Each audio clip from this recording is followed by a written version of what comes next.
Boa noite, bem-vindos. Esperar uns 2 minutinhos para todo mundo conseguir se conectar. Boa noite.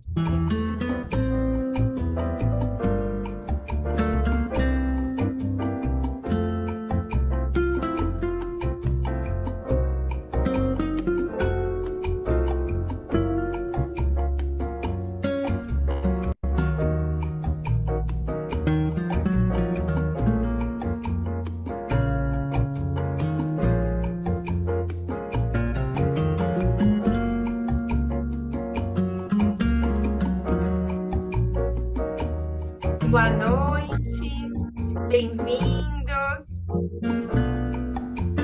Estamos aguardando uns minutinhos para todo mundo conseguir se conectar.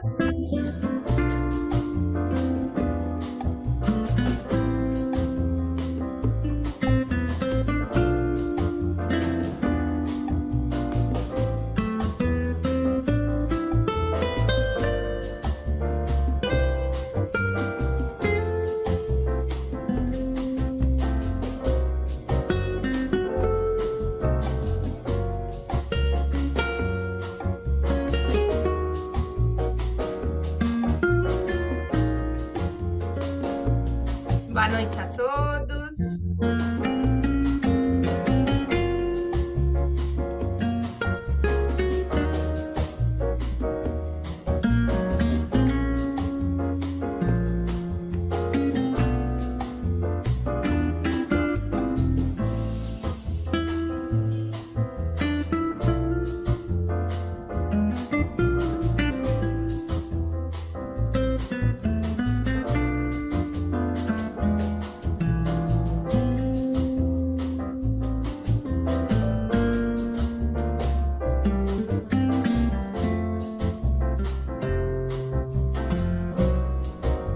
Boa noite, sejam bem-vindos. Estamos aguardando uns minutinhos para todo mundo conseguir conectar. Quem quiser ficar à vontade em mandar os links.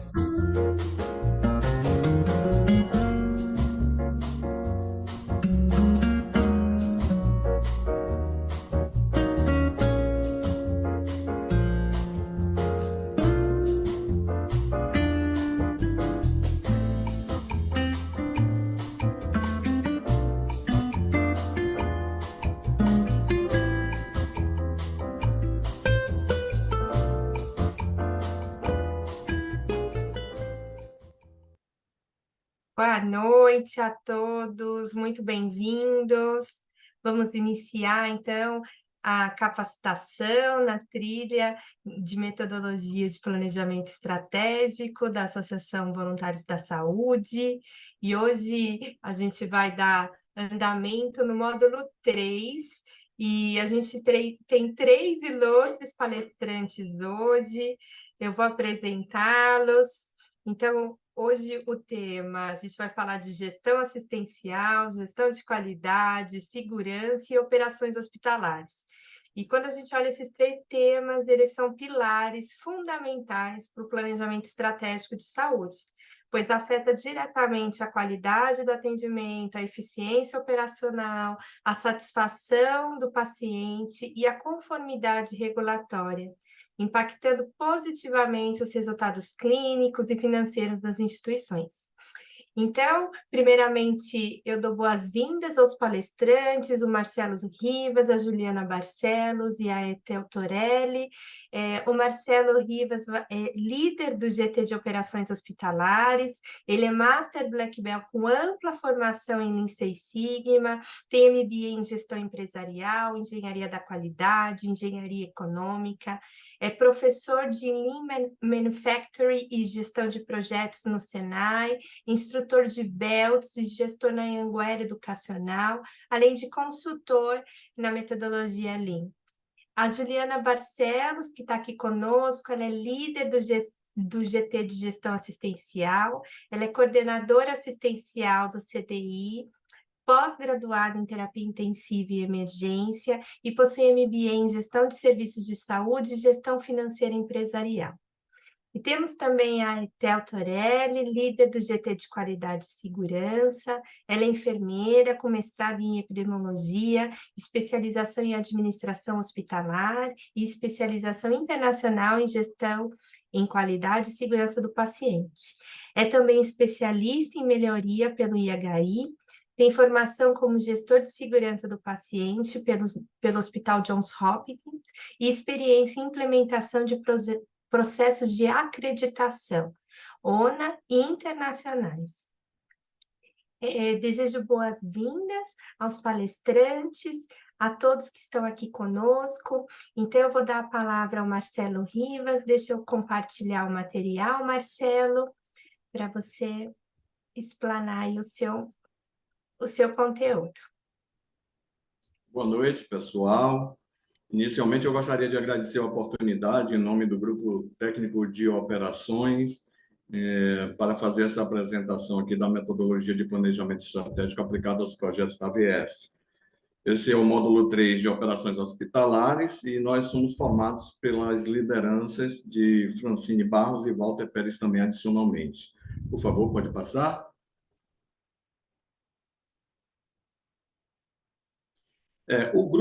No grupo técnico de operações está dividido em 2 grupos, o de processos e projetos, com 83 participantes, e operações hospitalares, com 55 participantes, totalizando 138 participantes. E nós temos uma divisão de classes nesses projetos aí.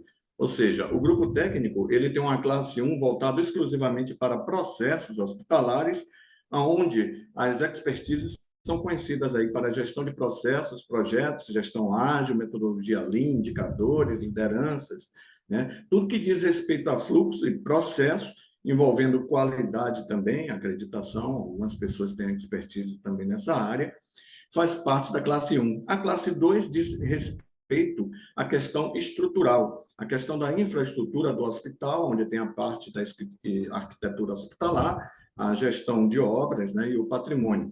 E a classe 3, voltada para as pessoas que têm expertise aí em gestão de contratos, na cadeia de suprimento e a parte logística. Por favor, vamos passar. Inicialmente, eu gostaria de fazer uma explanação lúdica e didática a respeito do que nós pretendemos mostrar. Ou seja, se vocês observarem, um hospital, ele possui diversos fluxos intra e interdependentes que são ocasionados a partir do momento em que um paciente adentra nesse hospital, né? A movimentação que o paciente provoca fluxos de processos. Então, você tem, a partir do momento que o médico faz a consulta e diz para o paciente, olha, você vai ser internado. Então, tem um fluxo da internação. Dentro desse fluxo da internação, existe fluxo para a elaboração de exames médicos pré-operatórios, né? Você também vê o fluxo da cirurgia, onde você tem todos os materiais que são encaminhados, né, para a cirurgia, e o fluxo da alta do paciente, que é o processo de evolução do paciente para ter a alta. Então, observe que o centro da atenção é o paciente, mas ele envolve, dentro da movimentação dele, diversos fluxos. Pode passar. Ao mesmo tempo, ele movimenta informações. Então, além de existir o fluxo de movimentação do paciente, existe o fluxo das informações que são geradas, onde existem as aprovações, as autorizações, as prescrições, os prontuários, as contas médicas que são faturadas, tudo isso é papelada. E dentro desse fluxo, do próprio fluxo de movimentação do paciente, adentra aí um fluxo paralelo de documentações. Por favor. E observe o seguinte, quando os fluxos não estão padronizados corretamente, não estão alinhados ou conectados ou interrelacionados, o que é que acontece? Existe uma ineficiência de processo.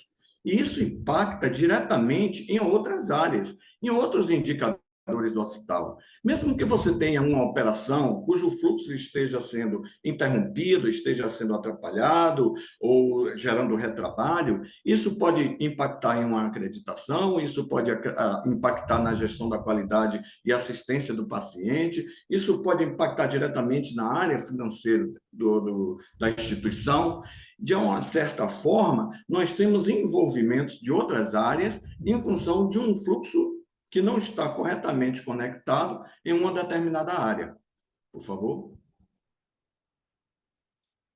E dentro desse contexto, nós fazemos uma analogia à relação de causa e efeito. Se nós pegarmos um problema para atacar o efeito, nós estamos apagando o incêndio. Então, se você for falar de não conformidades, por exemplo, que teve com o paciente lá na ouvidoria, eu não posso tratar a não conformidade para melhorar a nota. Eu tenho que tratar a causa raiz da não conformidade, que, consequentemente, vai tratar o efeito. Então, o que nós estamos falando é que existe uma relação de causa e efeito dentro dos processos, cujos indicadores podem não ter iniciado justamente naquela área afetada. E isso pode ser fruto, inclusive, de operações de processos hospitalares ineficazes de outras áreas cujo efeito está provocando em uma determinada área totalmente diferente. Então, muitos problemas, eles são tratados para minimizar os efeitos sob forma de mitigação, e não a busca da sua causa raiz, quando essa busca da causa raiz pode estar alocada em uma outra área, na área de operação. Por favor. E o que é que acontece? Nós deixamos de investigar a causa raiz do problema. Então, as amenizações, né? Nós não podemos ter não conformidades, nós não podemos ter problemas de relatos do paciente de tratativas ou situações em que ele não foi bem atendido. Mas precisamos investigar em que momento ou de que forma ele não foi bem atendido, se foi em relação a um fluxo de processo que não está sendo determinado ali, propriamente no atendimento. Então, às vezes, a gente fala que, olha, o vigilante não tratou bem o paciente. Então, essa influência que o vigilante teve de estresse relacionado a não tratar bem um paciente pode ter sido ocasionado em função de um problema que o próprio paciente teve em uma outra área e que descarregou no vigilante e que o vigilante não soube tratar, fazer a tratativa na comunicação. Então, é lógico que o vigilante tem que ser treinado para poder trabalhar as partes aí de comportamentais, né, comunicação e tudo mais. Mas é lógico também que a causa raiz do problema precisa ser investigado e não somente o vigilante ser a pessoa responsável pela tratativa do mau atendimento. Então, vamos passar aí que eu vou fazer uma analogia aí. Aonde existe uma relação de causa e efeito para contribuir num modelo de diagnóstico que nós estamos tratando aqui desde o início da metodologia de planejamento estratégico? Através do desdobramento. Se nós pegarmos o modelo de planejamento estratégico que está definido dentro da AVS e desmembrarmos isso dentro dos processos, nós vamos trabalhar com ferramentas e metodologias adicionais, como o Lean Six Sigma e o Business Process Manager. O que é que nós vamos fazer com isso? Buscar a causa raiz do problema do diagnóstico, e não em si a tratativa superficial do problema. Pode passar, por favor? Aí eu estou fazendo aqui uma analogia no modelo do anexo 4, que nós estamos trabalhando desde o primeiro módulo. Então, o anexo 4, ele mostra para a gente, no primeiro momento, que necessitamos ouvir a dor do paciente, né? Sentir o problema que o paciente não, a instituição, ouvir a dor da instituição, né? Sentir o problema da instituição para que a gente possa entender corretamente o que eles necessitam. E nós chamamos na metodologia de Voice of Customers, né? Que é a voz do cliente. Então, quando nós contratamos juntamente com a instituição o trabalho da AVS, o primeiro passo é nós tentarmos entender qual que é o problema do cliente através da leitura do que ele está dizendo. Então, deixamos o cliente, né, no caso aí a instituição, explanar o problema corretamente, à vontade, para poder entender depois. Então, eu estou fazendo uma analogia com o anexo 4 aqui, onde a visão da área do cliente está dizendo que a instituição acredita que existe uma perda de faturamento em função da falta de estrutura para receber os pacientes. Então, eles dizem que tem poucos leitos, poucas salas cirúrgicas, poucos equipamentos para fazer exames de imagem, poucos médicos, enfermeiros. Isso tudo tem gerado uma demora no tempo do atendimento do paciente e muitas vezes causa evasão e cancelamentos de cirurgia. Então, essa primeira tratativa é o que o cliente está dizendo para a gente, o problema que ele está vivendo. Por favor. Consequentemente, o que é que vai acontecer? Nós precisamos, no caso, o cliente, explanar isso com objetivos de curto prazo, que é as análises dos indicadores associados ao problema que ele vivencia, que é a perda do faturamento. Então, eu preciso verificar qual que é a taxa de evasão, qual que é o cancelamento, a taxa de cancelamento, como estão os agendamentos, o tempo de atendimento, ou seja, tudo que está atrelado à questão da saturação da infraestrutura, que impacta diretamente na perda do faturamento. Pode passar? Isso gera objetivos de longo prazo, né? Porque nós precisamos, através desse curto prazo, analisar os indicadores, mostrar para a direção do hospital o problema que está gerando a perda do faturamento, para que, em um futuro próximo, a gente possa reverter essa situação e gerar aumento da capacidade dos leitos, das salas cirúrgicas, contratação de mais médicos e enfermeiros e aquisição de novos aparelhos para exames. Por favor. Diante dessa situação, existe um desafio que a instituição, por si só, precisa apresentar para a própria direção dela, que é buscar aprovação e direcionamento de recursos financeiros para a implementação dessas ações, do aumento da capacidade dos leitos, salas cirúrgicas, mais médicos. Isso requer investimento. Então, isso não deixa de ser um grande desafio que está sendo mostrado pela instituição. E a instituição que defende esse aumento, no caso aí, da infraestrutura, da capacidade de mais médicos, vai mostrar também quais são os pontos fortes necessários para poder convencer a diretoria na aquisição desses novos desafios, né? Vai haver um crescimento da receita do hospital, vai haver um aumento do volume de pacientes atendidos, vai haver aumento da taxa de ocupação do hospital. Tudo isso para convencer a diretoria em liberar recursos.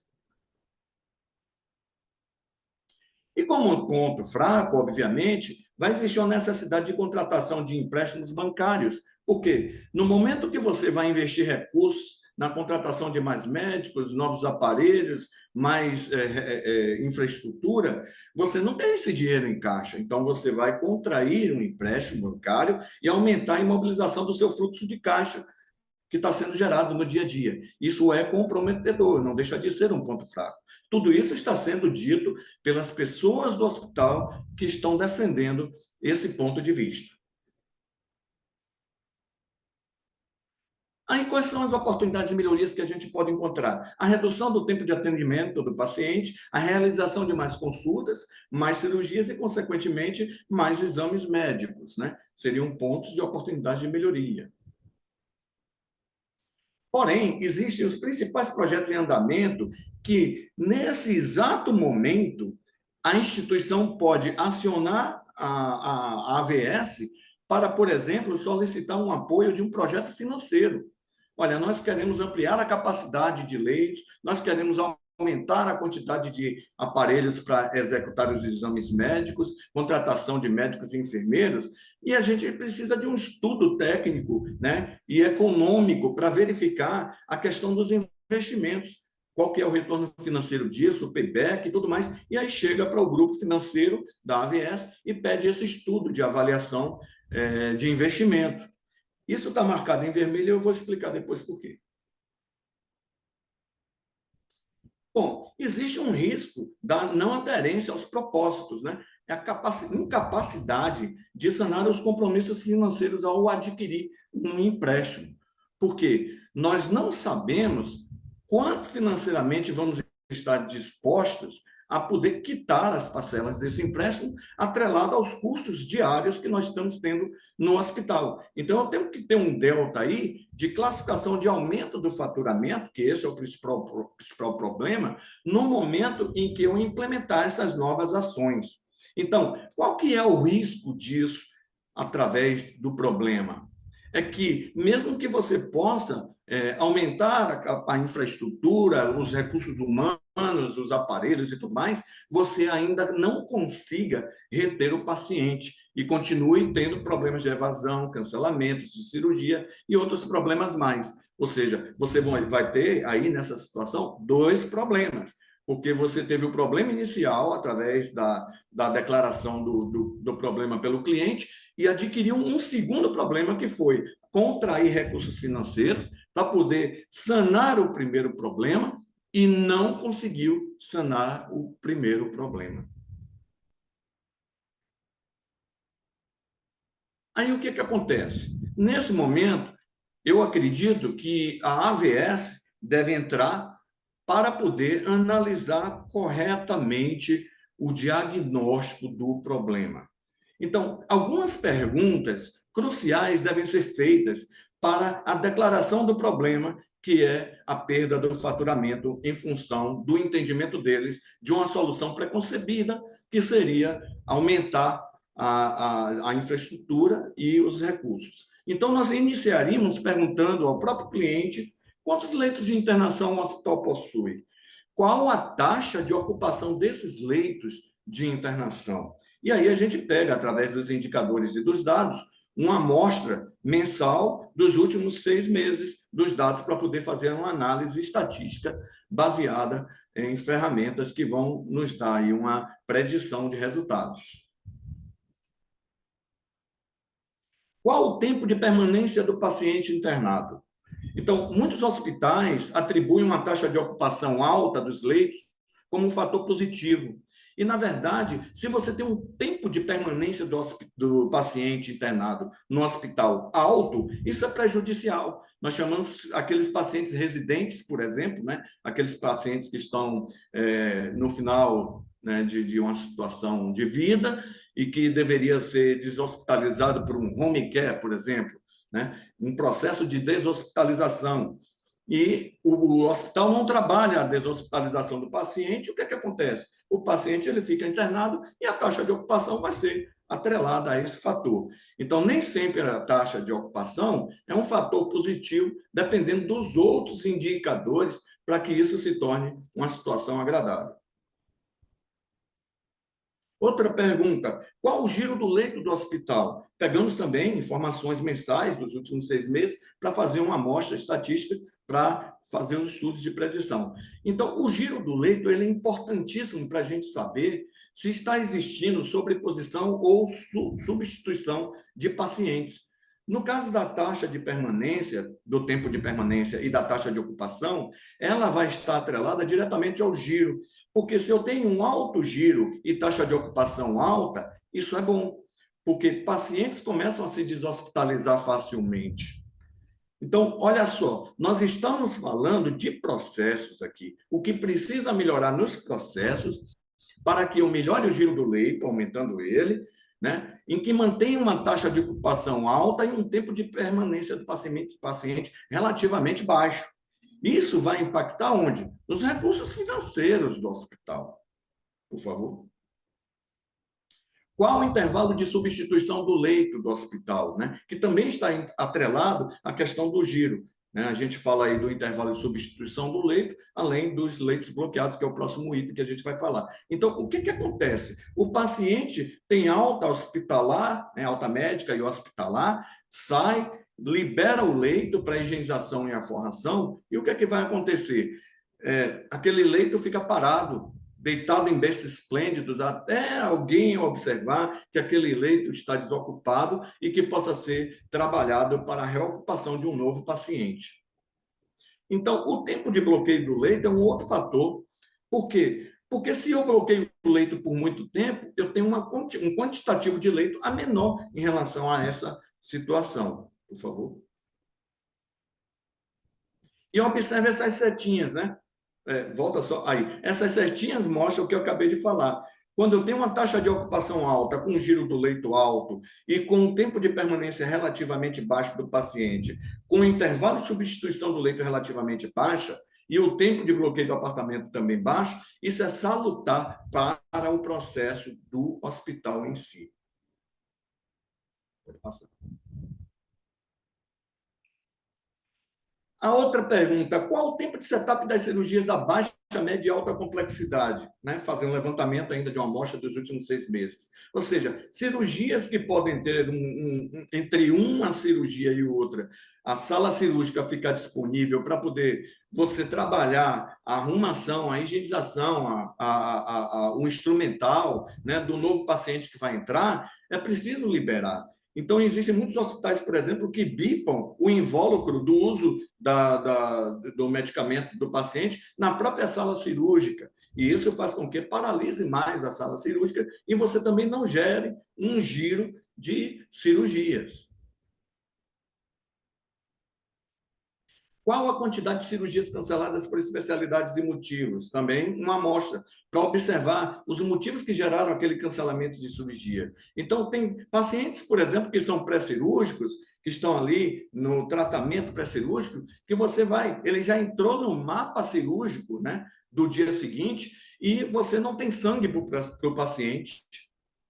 O paciente vai fazer uma cirurgia no outro dia e o banco de sangue não teve uma comunicação, um contato diretamente para verificar se existem esses recursos pré-cirúrgicos para que não haja, por exemplo, um cancelamento de uma cirurgia.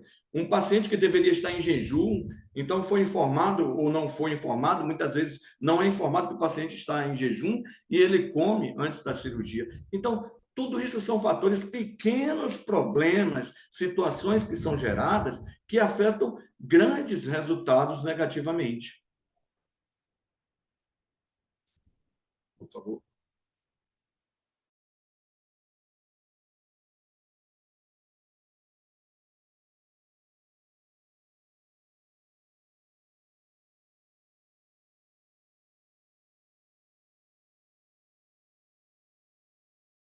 Paciente em função de processos ineficientes.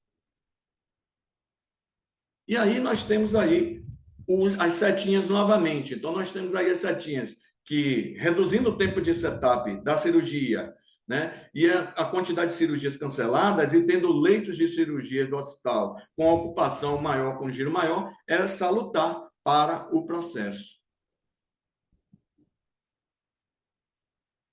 Outro ponto que precisa ser visto: existe plano terapêutico para as especialidades e previsibilidade de alta do paciente, os protocolos de alta que nós chamamos, porque se você não tem uma previsibilidade de alta, você não consegue avisar para um parente ou então acionar uma ambulância do interior para vir buscar o paciente a tempo e, consequentemente, isso existe uma ocupação do leito hospitalar. Então, quando a gente tem essa previsibilidade de alta, facilita no giro do leito. Qual o índice de glosas do hospital? Então, se o cliente está falando que há uma perda de faturamento e que ele, por uma solução preconcebida, acha que precisa aumentar os recursos do hospital, ele pode ter um índice de glosas alto. E isso, consequentemente, gera perda de faturamento. Então, a análise da causa raiz do problema é mais aprofundada. Qual o tempo de faturamento também, a janela do faturamento que a gente chama, né? Será que o paciente, que a instituição está passando do prazo de encaminhar o faturamento e só no mês seguinte, na próxima janela? Isso atrasa, então o tempo médio de faturamento compromete o resultado da perda do faturamento.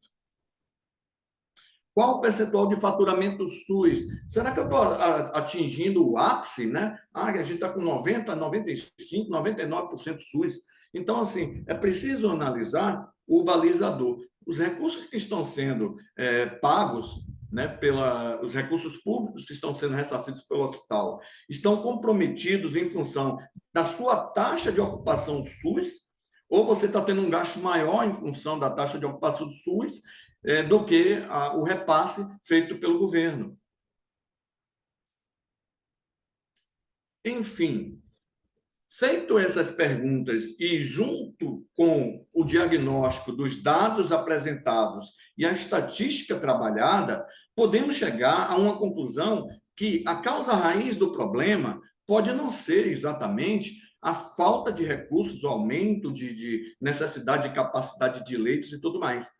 Então, precisamos adotar primeiro alguns procedimentos em melhorias de processos, onde o grupo de operações e seus fluxos padronizados podem reduzir consideravelmente os desperdícios antes de efetuar qualquer investimento em recursos, reduzindo aí tempos de setup de cirurgia, criar checklist para pré-operatórios, sinalizar os leitos disponíveis da pós-alta para higienização e formação, passar a visita do paciente para ter previsibilidade de alta, né? E disponibilizar leitos.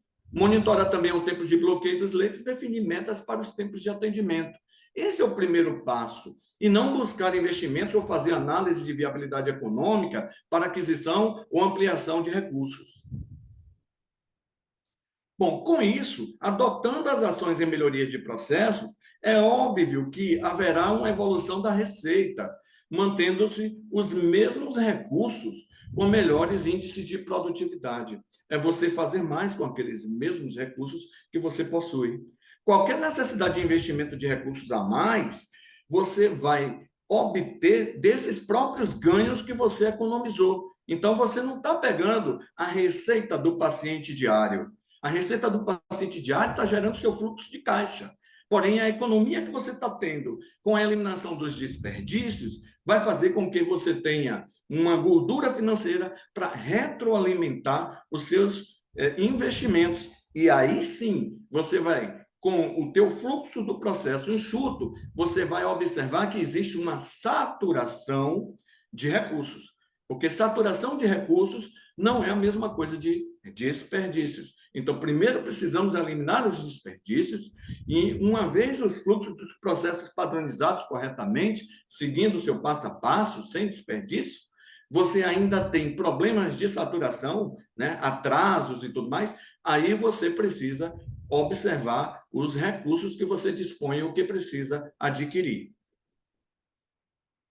E aí, como recomendação para curto prazo, recomendar a criação e monitoramento de todos os índices atrelados à produtividade da área do hospital, tais como o giro do leito, setup cirúrgico, ou seja, todos os índices que fazem parte do fluxo do processo, atrelado aos índices também que o hospital vai analisar como taxa de evasão, cancelamento de cirurgias, que foram aqueles índices iniciais na percepção da instituição.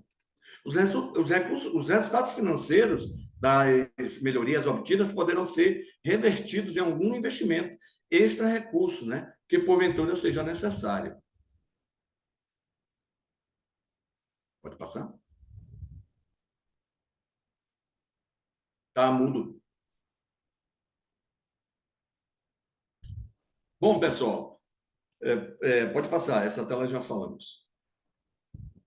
O que eu falei aqui, eu vivencio dentro dos hospitais, né? Existe muita solução preconcebida a respeito dos problemas que são ditas pelo próprio cliente, pela própria instituição, mas que precisam ser analisadas mais a fundo. É óbvio que nós não vamos interceder no primeiro momento, nós precisamos ouvir, até porque o início desse caminho é que vai gerar o caminho final da causa raiz do problema.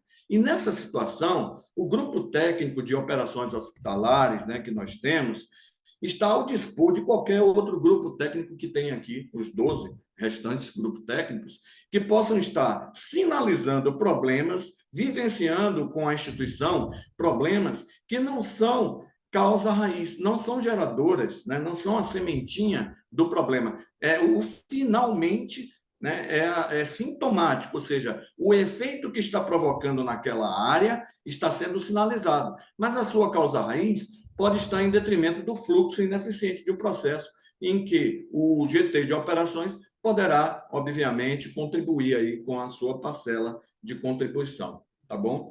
Essa é a apresentação que eu tive e vocês fiquem à vontade aí para falar. Obrigada, Marcelo, pela apresentação. Eu vou guardar aqui todas as perguntinhas para a gente tentar responder ao final. Lembrando, quem está conosco, nós estamos aí no módulo 3, né, falando do diagnóstico. Então, o Marcelo aí explanou sobre melhoria contínua, avaliar a causa raiz dos problemas, para assim a gente começar a mapear as oportunidades e ameaças aí no planejamento estratégico estratégica em relação à infraestrutura e operações hospitalares. Agora eu vou passar para a Juliana Barcelos, por favor, ela é responsável pelo GT de Gestão Assistencial.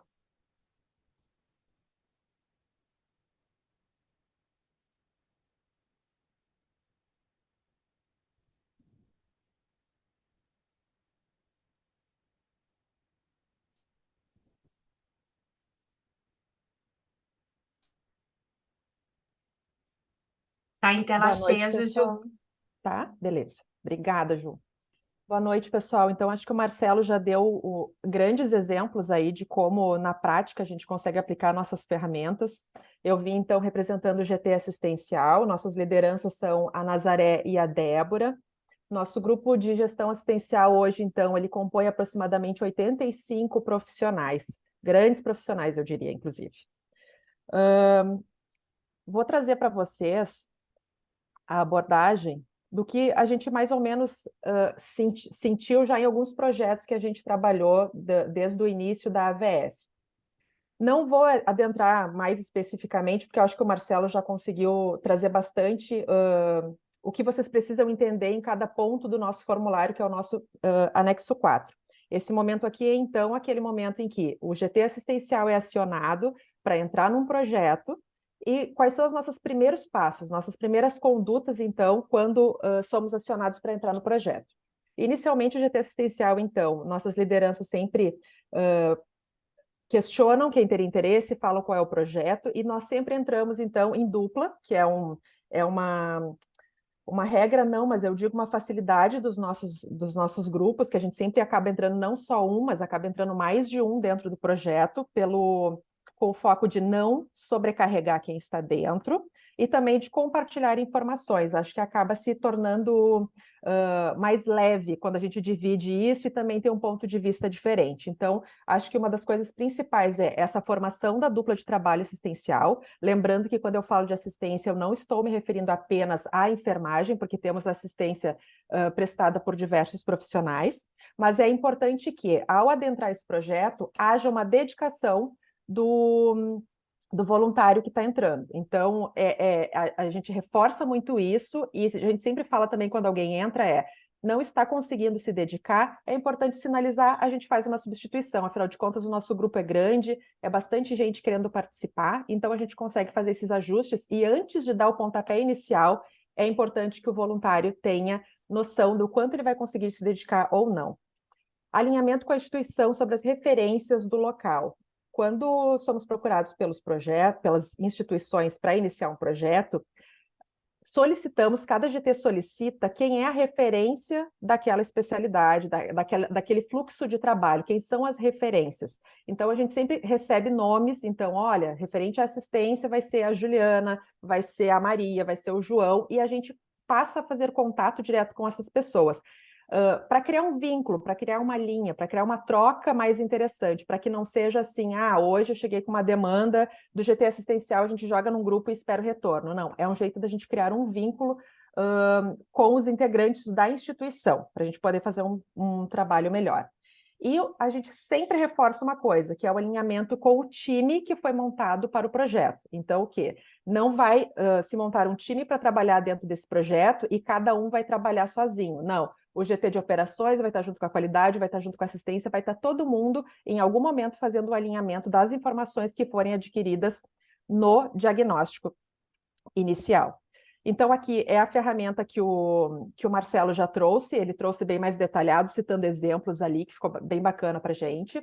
Essa ferramenta, então, ela é uma ferramenta que o início dela é o nosso famoso anexo 4, então, ele inicia com perguntas padrões e depois ele aprofunda dentro da especialidade. Então, o GT assistencial, ele inicia dessa forma, visão da área, objetivos, e depois a gente aprofunda em dados assistenciais. A visão ampla, então, é a visão da área, os objetivos a curto prazo, todos esses que o Marcelo já mencionou, e eu reforço muito nessa parte que é importante que não haja simplesmente uma troca de documento, um envio por e-mail e aguardar o retorno. É importante que a gente apresente a ferramenta para quem vai ser a nossa referência assistencial, dê um tempo para essa pessoa olhar essa ferramenta, assimilar o que precisa o que precisa de informações e, principalmente, antes de preencher e encaminhar para a gente, sanar as suas dúvidas. Por quê? Porque nem sempre o que está descrito ali pode estar claro para quem recebeu a ferramenta. Então, é importante que antes do pontapé inicial a gente faça esse alinhamento. A gente tem que esclarecer o quê? A confidencialidade do processo. Então, já passei por alguns momentos onde o pessoal fala assim, mas se eu falar isso, talvez meu chefe não goste, talvez eu não sei... Não, a gente tem que esclarecer que isso é um alinhamento entre as partes e que o que for trazido para a gente vai ser tratado de maneira sigilosa. Não vai ser assim, escreveu para mim, eu estou encaminhando para o seu superior. Auxiliar na compreensão do solicitado, que foi o que eu mencionei agora há pouco, e de maneira alguma julgar as informações que vierem. Então, nós da assistência temos aquele hábito, né? Mas a gente escuta uma informação e já quer resolver o problema, mas nesse momento não é o momento de resolver o problema. Esse momento é apenas para a gente absorver a informação e entender a visão institucional, porque não adianta a pessoa me trazer algo e eu querer colocar a minha visão dentro da instituição. Esse não é o nosso foco nesse momento do diagnóstico assistencial. Como eu comentei, temos perguntas mais específicas. Então, assim, cada uma dessas perguntas, aqui eu trouxe bem resumido, porque elas são, dentro das perguntas tem outras perguntas. Mas é importante que cada pergunta seja lida e compreendida por quem está recebendo esse material. Não, o óbvio precisa ser dito. Então, a gente precisa perguntar se a pessoa tem entendimento daquela informação que ela vai nos dar. Até também para a gente poupar o nosso tempo e o tempo da pessoa, ser algo mais efetivo. Já tivemos situações em que as pessoas acabam trazendo informações que não condizem absolutamente nada com aquilo que a gente busca. E aí vocês vão perguntar o seguinte, mas se eu achar pertinente, eu posso colocar mais 5, 10 ou 15 perguntas?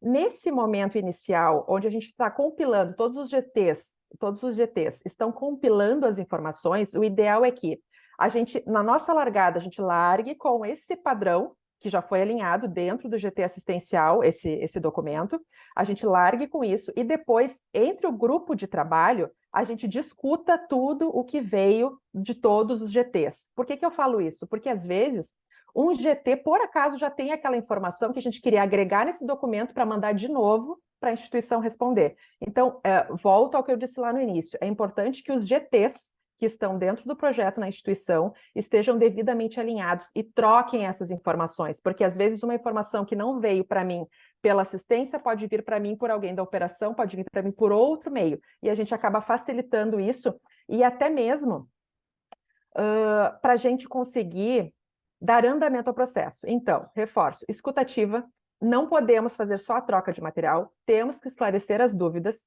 analisar indicadores, se tem, como eles usam, o que eles fazem com esses indicadores, porque às vezes eles trazem assim, eu tenho indicador, aí ele te joga o indicador e a gente descobre que eles não fazem nada com isso, ou a gente descobre que eles já fazem muito e não se dão conta que já fazem, acontece muito. Não dar nenhum parecer antes de haver um alinhamento do grupo, é o que eu comentei agora, os GTs têm que se conversar para poder alinhar quais são os próximos passos, porque a gente não pode perder o foco do que a instituição nos solicitou quando fez o primeiro contato. Então, a minha instituição fez um primeiro contato contigo e o meu foco no meu contato era X. Então, a gente não pode perder o foco daquilo. Se cada GT começar a ter condutas individuais, a gente vai acabar sobrecarregando o time da instituição e muitas vezes pode acabar perdendo o foco daquilo que a instituição nos solicitou lá no início.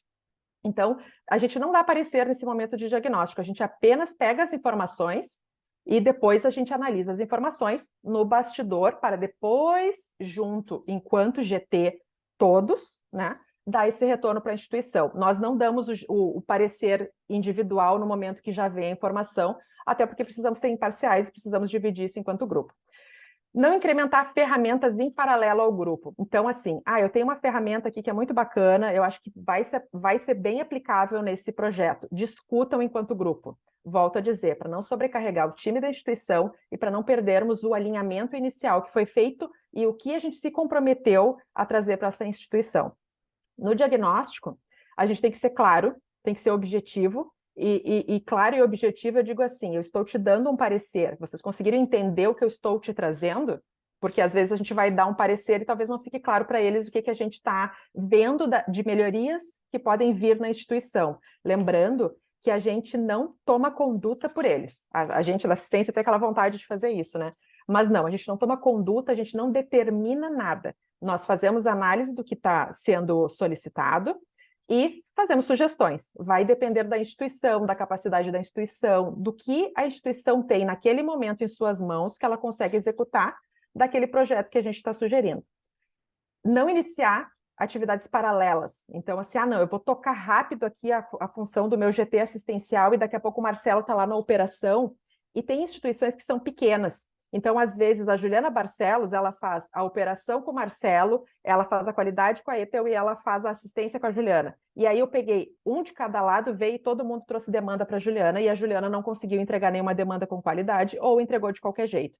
Então, a gente acaba dizendo assim, converse entre grupo, deleguem. Nesse primeiro momento, a Juliana Barcelos vai entregar aquilo que o Marcelo está pedindo, no segundo que a Juliana, no segundo que a Ethel. Então, é importante isso para a gente ter um material e um retorno de qualidade, porque se a gente perde esse foco, a gente acaba não conseguindo entregar aquilo que a gente gostaria e nem ter uma leitura adequada das atividades da instituição.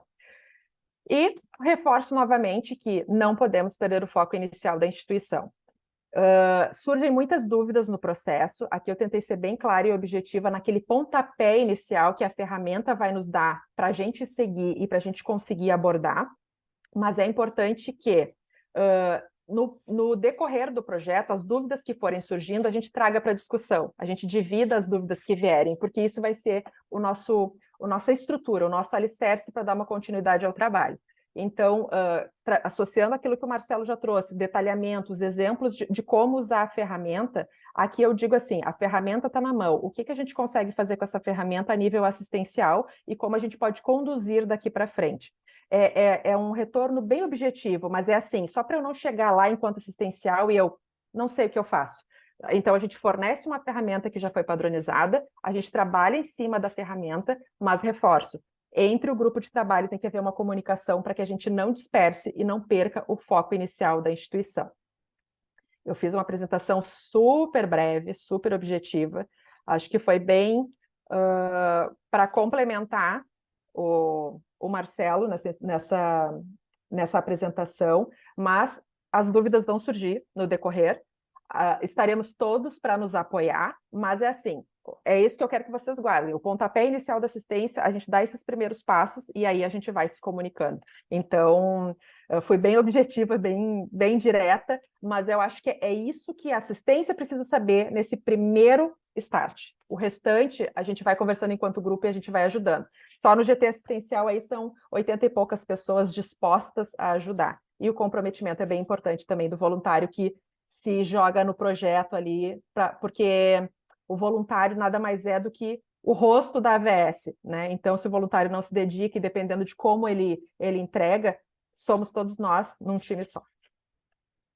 Obrigada, Ju. Foi ótima a sua explanação, complementou brilhantemente o Marcelo.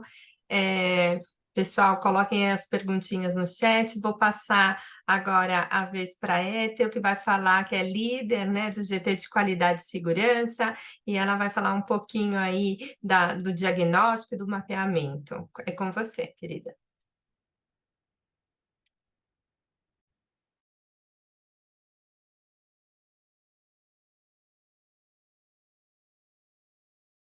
Abri o microfone, ficou escondido. Abriu o microfone, só que descompartilhou a tela. Isso, eu vou compartilhar agora. Compartilhei de novo. Ficou escondido. Perfeito. Tá bom, desculpa.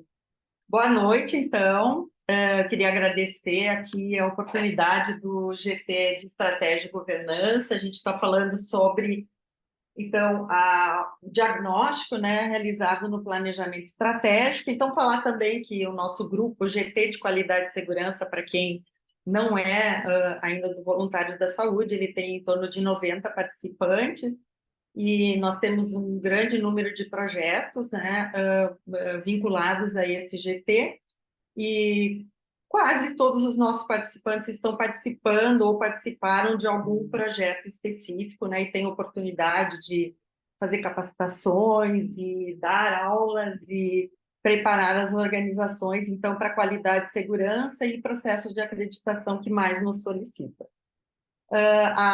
Eu tenho uma colega que é a Eveline Antonello, que é a líder junto comigo desse GT, então, que apoia. além de vários integrantes da equipe que estão sempre no apoio.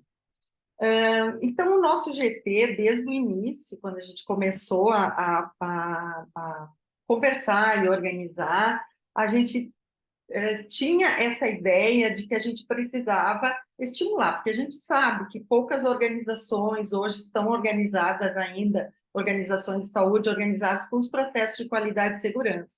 Haja vista, assim, um dos parâmetros, 6% dos hospitais são acreditados no Brasil, a gente tem pouca informação, dados, enfim, em várias áreas sobre a questão de qualidade e segurança. E pelo que a gente já observou nos nossos clientes, né, nas nossas organizações apoiadas, então, que nos buscam, porque ainda não tem nada desenvolvido, né, de uma forma mais robusta. Obviamente, tem os processos básicos de qualidade na organização, mas ainda falta muito para se ter uma entrega de valor em saúde, né, aumentando essa qualidade assistencial, com redução de desperdício, com melhora da experiência do paciente, e muito fortemente a gente sempre discutiu a questão da segurança do paciente, né? E aí entram todas as outras questões de acesso, enfim. Então, assim, é uma oportunidade bastante grande. Depois, o GT de Estratégia de Governança organizou a metodologia do planejamento estratégico, que é muito boa, e nessa metodologia integrou todos os grupos do Voluntários da Saúde, para realmente trazer a oportunidade das organizações de discutir todos os pontos que fazem parte de uma organização, de um processo, que são o sistema de uma organização de saúde, né? Então, o Marcelo mostrou um exemplo, né, que foi bem legal, mas aqui, então, eu vou repetir rapidamente, né, que esse primeiro momento do diagnóstico, nós vamos conversar um par ou dois pares do voluntário da saúde com um ou dois pares do responsável ou da pessoa mais com maior afinidade, que às vezes é o gestor assistencial, enfim, o gestor médico, com essa área de qualidade e segurança que eles vão designar.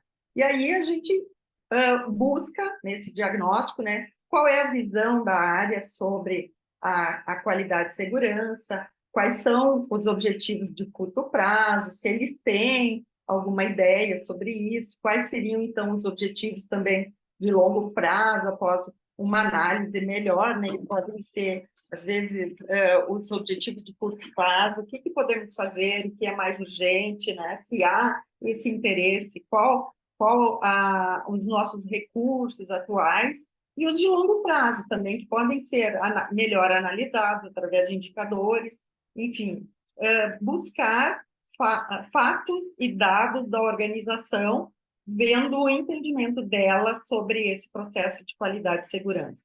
Quais são os desafios? Nós precisamos colocar a liderança nessa página, né, da qualidade, da importância da qualidade e segurança. Nós precisamos ter um ambiente de uma cultura, né, na organização para isso, enfim. E aí vai se levantando esses dados. Quais seriam, então, as oportunidades de melhoria, se ele já tem uma ideia, se já tem algo constituído, né? Os principais projetos em andamento ou em planejamento, ou que têm uma ideia, e os riscos, então, de não aderência, né? Então, é como se fizesse um Canva, né? Com toda esses pontos aí. E aí nós temos algumas perguntas específicas que podem ser modificadas dependendo da organização, mas assim que são uma base. Como eu falei nisso, no nosso GT, a gente sempre se preocupou com a segurança, né? Então, se um hospital solicita uma qualidade, uma acreditação, então vamos lá, vamos primeiro deixar a organização com as práticas de segurança do paciente inicialmente mais consolidadas, para daí a gente partir para as questões maiores, né? E quando pedem acreditação, também entra o planejamento estratégico, né? A gente sabe e precisa ter minimamente objetivos, indicadores, enfim. Então, a gente está contribuindo nesse sentido. Então, a gente pergunta se tem núcleo de segurança do paciente, se possui o plano e a política de qualidade de segurança, se tem equipe dedicada, se a gestão ela dá devido valor, né, a esse processo, enfim, se ela está realmente condicionada a conduzir esse processo na organização. E aí entra nos aspectos mais específicos, né, das metas internacionais de segurança, se tem indicadores monitorados, quais são os resultados, e aí a gente já consegue entender um pouco mais da qualidade dessa organização, né, o que ela realmente está entregando para esse paciente. E entram também outras questões, se integra essa área de qualidade e segurança, então, controle de infecção, farmácia, engenharia, nutrição, então, faz um diagnóstico do programa de qualidade e segurança da organização. Quais as metodologias usam, se tem notificação do incidente, se tem aprendizado, como é o ambiente, enfim, de cultura justa, se tem treinamentos internos, né? Se a organização compreende o que é a segurança do paciente, enfim, possui normas, procedimentos, políticas descritas, as comissões obrigatórias, e tudo isso sempre customizado para o tipo da organização para se fazer esse diagnóstico. Então, são alguns direcionadores e que esses direcionadores podem mudar. Então, a ideia é que todo nosso voluntário do GT de Qualidade e Segurança que vá lá para fazer esse diagnóstico para o planejamento estratégico tenha o conhecimento desta ferramenta e desta metodologia e possa, então, contribuir também com os colegas de todos os outros GTs no diagnóstico para o planejamento estratégico, que segue com outras etapas posteriores, né, que são vários workshops que vai se analisar o ambiente interno, externo, enfim, a metodologia que ainda seguirá sendo apresentada aqui nas próximas aulas. A partir de então, como foi já muito bem apresentado anteriormente, né, pelos meus colegas, o GT de Qualidade e Segurança vai fazer uma conclusão sobre esse diagnóstico, como que ele visualiza todo esse processo de qualidade e segurança com os dados que ele obteve da organização, que não são aprofundados, né? São dados mais básicos para a gente conseguir ter uma visão e também ver qual é a visão da organização sobre esse processo.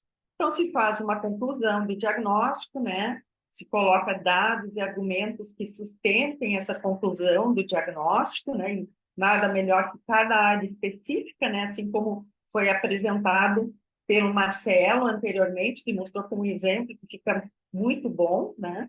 Ficou muito bom, Marcelo. E quais são as recomendações, então, de curto prazo e de longo prazo, e também outras observações. Então, aqui uma conclusão com a expertise, então, desses profissionais que estão disponíveis para avaliação dessa área de qualidade e segurança. E, obviamente, nós vamos interagir com os outros colegas, mas o que a gente deseja mesmo é que as organizações coloquem a qualidade e segurança como a estratégia das organizações, né?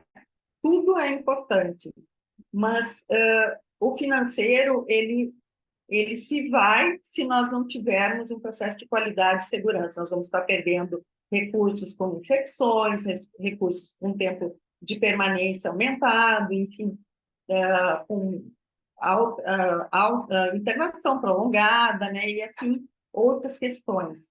E junto com os colegas a gente vai poder fazer esse equilíbrio e verificar a necessidade de outros complementos, né, na parte de recursos financeiros, que sempre é um argumento para não implementar qualidade e segurança nas organizações, né? Então, o planejamento estratégico vai dar uma visão ampla, discutida com o hospital, né, e que todos nós podemos colaborar para que ele seja o mais efetivo possível na organização. Então, é isso que eu tinha para apresentar. Obrigada. Obrigada, Ethel. Foi excelente. Eu acho que a conjunção, né, dos três pontos mostram como é importante essa conciliação, seja da parte assistencial, qualidade, segurança, operações hospitalares e como que é feito esse mapeamento. Então, só relembrando a todos que estão aqui conosco, nós estamos na etapa 4 da metodologia, mapeamento de diagnóstico. Na próxima terça-feira, nós teremos um encontro ainda no tema de mapeamento de diagnóstico, falando de relacionamento comercial, marketing e comunicação, suprimentos e logística. Então, mais uma vez, eu agradeço a presença de todos, agradeço os palestrantes pelo tempo dedicado aqui conosco, em passar aí o vasto conhecimento de vocês, e eu desejo uma ótima noite para todos. Obrigada, pessoal. Tchau, pessoal. Obrigada, boa noite.